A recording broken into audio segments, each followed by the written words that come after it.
بسم اللہ الرحمن الرحیم۔ السلام علیکم ناظرین، میں یاسر نیازی ہوں اور آپ دیکھ رہے ہیں میرا یوٹیوب اور فیس بک کا چینل۔ ناظرین، ایک سوال تو میں آپ سے پوچھنا چاہتا ہوں کہ کسی بھی ملک کے لیے ڈیفنس یعنی دفاعی نظام اہمیت رکھتا ہے یا تجارت؟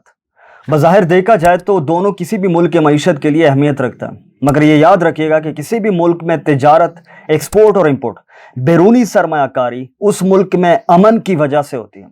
امن ہو، پیس ہو تو خوشحالی آتی ہے، اور امن اس وقت ہوتا ہے جب یا تو آپ غلاموں کی طرح زندگی جئیں یا آزادی کی زندگی جئیں۔ غلاموں کی زندگی گزارنے والا ہاں میں ہاں ملاتا ہے، کیونکہ اس کو ڈر ہوتا ہے کہ انکار کی صورت میں کوئی طاقتور ملک اس پر حملہ نہ کر دے۔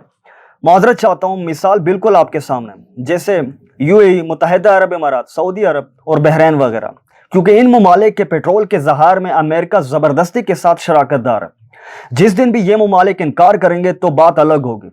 اس لیے آزادی کے ساتھ جینے والا ملک دشمن ضرور رکھتا ہے، چاہے وہ اندرونی دشمن ہو یا بیرونی دشمن۔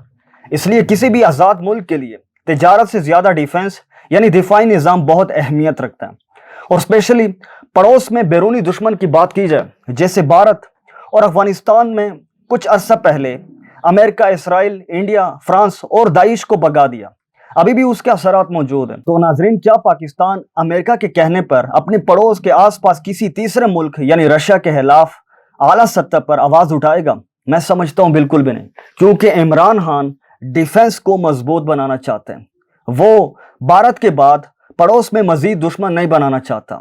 وہ بھارت اور افغانستان میں موجود CIA، موساد اور را کو موقع نہیں دینا چاہتے کہ وہ کل کو رشیا کے ساتھ مل کر پاکستان کے خلاف قدم اٹھائے۔ اس لیے میں سمجھتا ہوں کہ آزاد ملک کے لیے، آزاد سوچ رکھنے والی قوم کے لیے تجارت سے زیادہ ڈیفنس بہت ضروری ہے۔ ڈیفنس یعنی دفاعی نظام صرف ہتھیار نہیں ہے، صرف ٹینک، بندوق، جہاز، میزائل، ایٹمی ہتھیار جو ڈیفنس نہیں ہوتے۔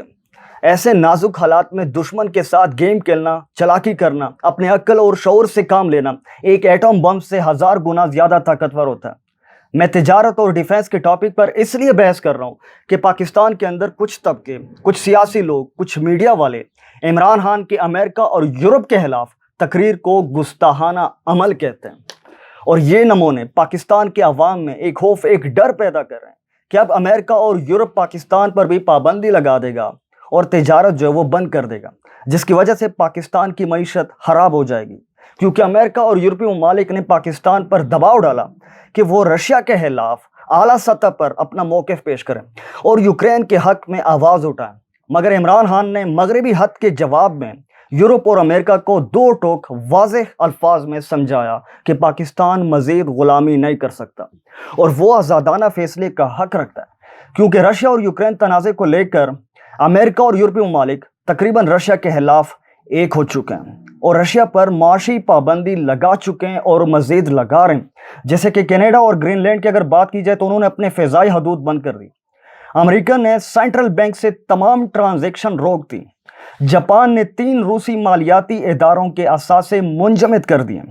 کئی ممالک نے اپنی بحری حدود تمام روسی بحری جہازوں کے لیے بند کر دی۔ نیٹ فلکس نے روسی شہریوں کے لیے اپنی سروس ختم کر دی۔ نیشنل ہاکی لیگ نے روس کے ساتھ کھیل کے تعلقات کو ختم کر دیا۔ اولمپکس نے تمام روسی ایتھلیٹس کو بین کیا۔ فیفا نے روس کے ساتھ کھیل کے تعلقات کو منسوخ کر دیا۔ یوٹیوب نے روسی سرکاری چینل کے جو مونیٹائزیشن ہے وہ ختم کر دی۔ انسٹاگرام نے رشیا کے صدر پوٹن کا اکاؤنٹ بین کر دیا۔ برطانیہ نے تمام قسم کے بحری روسی جہازوں کے لیے سہولیات ختم کر دی۔ ناظرین، ایسے بہت ساری پابندیاں لگی ہیں۔ ان پابندیوں کا مقصد رشیا کو یوکرین کے خلاف روکنا ہے، کیونکہ امریکہ اور یورپ جانتے ہیں کہ رشیا پر ڈائریکٹ حملہ تیسری جنگ عظیم کو دستک دینا، اس لیے ڈائریکٹ حملہ کرنا فی الحال ان کے منصوبے میں شامل نہیں ہے۔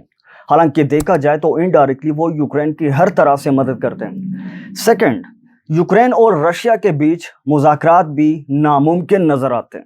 اس لیے اس وقت امریکہ اور اس کے اتحادیوں کے ساتھ اگر سالڈ منصوبہ ہے تو وہ رشیا پر معاشی پابندی لگانا، اس کو دنیا میں الگ کرنا، تاکہ رشیا کل کو پھر سے ایک عظیم سلطنت بن کے نہ ابھرے۔ اس لیے امریکہ اور یورپی ممالک جانتے ہیں کہ روس پر لگائے گئے پابندی کافی نہیں ہے، تو انہوں نے رشیا پر مزید دباؤ ڈالنے کے لیے مزید ملکوں کو اپنے ساتھ متحد کرنا شروع کیا اور پاکستان پر بھی دباؤ بڑھانا شروع کیا کہ آپ رشیا کے خلاف کھڑے ہو جائیں اور یونائٹڈ نیشن اور اعلیٰ سطح پر